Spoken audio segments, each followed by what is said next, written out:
இந்த வீடியோ நமக்கு ஸ்பான்சர் பண்ணுறது பைமோ டீ ஷாப்பிங். இந்த ஆப்பில் வீட்டுக்கு தேவையான கிராசரி ஐட்டம் எல்லாமே வீட்டிலேருந்தே நீங்கள் ஆர்டர் போட்டுக்கலாம். ஃப்ரீயாக டோர் டெலிவரி பண்ணுவாங்க.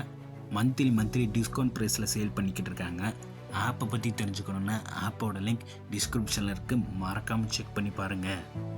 நம்ம எல்லாருமே உருவாக்கப்படுறோம். நம்ம இந்த ஸ்கூலில் படிக்கிறோம், காலேஜில் படிக்கிறோம். நம்முடைய மைண்ட் செட், நம்முடைய நாலேஜ், நம்முடைய திறமைகள், திறன்கள் இது எல்லாமே ஒரு கட்டத்தில் படிப்படியாக உருவாக்கப்பட்டு வளர்க்கப்பட்டு நாம் ஒரு ஒரு ஒரு கிரியேட் ஆன ஒரு ஸ்டேஜுக்கு நாம் வரோம். அந்த ஸ்டேஜில் நம்ம தொடர்ச்சியாக கிரியேட் ஆகிற அந்த ப்ராசஸை நிப்பாட்டிக்கிறோம். காரணம் என்ன அப்படின்னா, நான் படித்து முடிச்சிட்டேன் அப்படின்னோ, இல்லை நான் வேலைக்கு போகிறேன், நான் ஒரு பிஸ்னஸ் ஸ்டார்ட் பண்ண போகிறேன், எனக்கு இதுக்கெல்லாம் டைம் இல்லை அப்படின்னு சொல்லிட்டு நம்மை நாமே உருவாக்குற அந்த ப்ராசஸை நாம் ஸ்டாப் பண்ணுறோம். இங்கே நாம் அந்த ப்ராசஸை மட்டும் ஸ்டாப் பண்ணல, நம்முடைய வளர்ச்சியையும் நாம் அங்கே ஸ்டாப் பண்ணிக்கிறோம். இந்த கிரியேஷன் ப்ராசஸ் இப்போ நான் சொன்னேன் இல்லைங்களா, இப்போ இங்கே நடந்த அந்த கிரியேஷன் ப்ராசஸ் மூலமாக நமக்குள்ளே பார்த்தீங்கன்னா ஒரு ஈகோ கிரியேட் ஆகிருக்கும். அதாவது இதுதான் நான் அப்படிங்கிற ஒரு எண்ணம் கிரியேட் ஆகிருக்கும். இந்த எண்ணம் எப்படிப்பட்டதாக இருக்கும் அப்படின்னா, உதாரணத்துக்கு பெரும்பாலான நபர்களுக்கு நான் ஒரு மிடில் கிளாஸ் பையன், நான் ஒரு மிடில் கிளாஸ் பொண்ணு, நான் ஒரு வேலைக்கு போயிட்டு இருக்கேன்,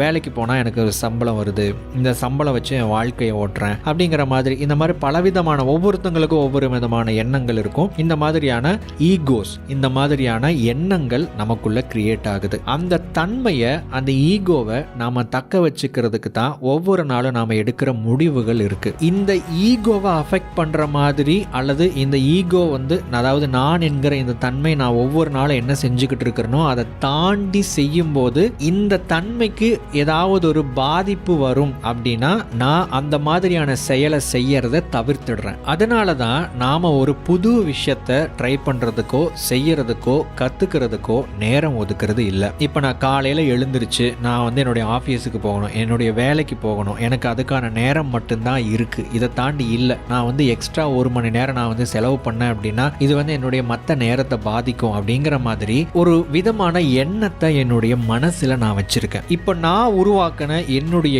ஈகோ உடையக்கூடாது அப்படிங்கிறதுக்காக, அதாவது நான் பார்த்துக்கிட்டு இருக்கிற வேலைக்கு நான் ஏதாவது எக்ஸ்ட்ரா எஃபோர்ட் போட்டு லேர்ன் பண்ணனா இடையூறு வந்துடும் அப்படின்னோ, நான் புதுசாக ஒரு விஷயத்தில் நான் டைம் ஸ்பெண்ட் பண்ணேன் அப்படின்னா நான் திரும்ப ஜீரோவில் ஸ்டார்ட் பண்ணோம், அது ரொம்ப கஷ்டம் அப்படின்னோ, அந்த என்னுடைய ஈகோ எந்த விதத்திலையும் உடையாத மாதிரி பார்த்துக்கிட்டே இருக்கிறேன். இது என்ன வளர விடாமல் தடுத்துக்கிட்டே இருக்கு. ஆனால் இங்கே ஒரு விஷயம் இருக்கிறத நீங்கள் நல்லா கவனிக்கணும். இன்னொருத்தங்களுடைய கனவுக்காக, இன்னொருத்தங்களுடைய ட்ரீமை பில்ட் பண்ணுறதுக்காக நீங்கள் ஒரு நாளைக்கு 8 மணி நேரம், 9 மணி நேரம், 10 மணி நேரம் அப்படின்னு வேலை செய்ய முடியுது அப்படின்னா, ஒரு நாளைக்கு 1 மணி நேரம் வேலை செய்யறதன் மூலமாக உங்களுடைய கனவையும் உங்களுடைய எதிர்காலத்தையும் நீங்கள் உருவாக்கிட முடியும். பட் நாம அதை செய்யறது இல்லை. காரணம் என்ன அப்படின்னா, இதுக்கு முன்னாடி ஒரு காரணம் சொன்னேன் இல்லைங்களா, அதுதான் அதற்கான ரீசன். அந்த ஈகோவை உடைச்சிட்டு அதுக்கு ஒரு டிஸ்டர்பன்ஸ் வந்தாலும் பரவாயில்லை அப்படிங்கிற மாதிரி நீங்கள் அட்ஜஸ்ட் பண்ணிட்டு உங்களுடைய எதிர்காலத்துக்காக நீங்க வேலை செய்ய ஆரம்பிச்சீங்க அப்படின்னா,